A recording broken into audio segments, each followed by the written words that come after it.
আশা জাগিয়েও আরও একবার হতাশ করল বাংলাদেশ। ব্যাটারদের বাজে ব্যাটিংয়ে ভারতের কাছে ধরাশায়ী টাইগাররা।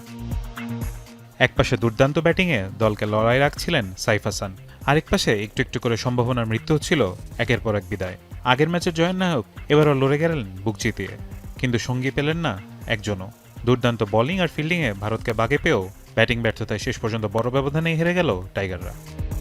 এর আগে টসে জিতে ভারতকে ব্যাটিংয়ে পাঠায় লিটনের অনুপস্থিতিতে ক্যাপ্টেন্সির দায়িত্ব পালন করা জাকের আলী। অভিষেক শর্মার একটি বিধ্বংসী ব্যাটিং প্রদর্শনীতে প্রথম 11 ওভারে তারা তোলে 112 রান, 6-4 ও 5 ছক্কায় 37 বলে 75 রানের ইনিংস খেলেন অভিষেক। শেষ 9 ওভারে ভারত করতে পারে মাত্র 56 রান।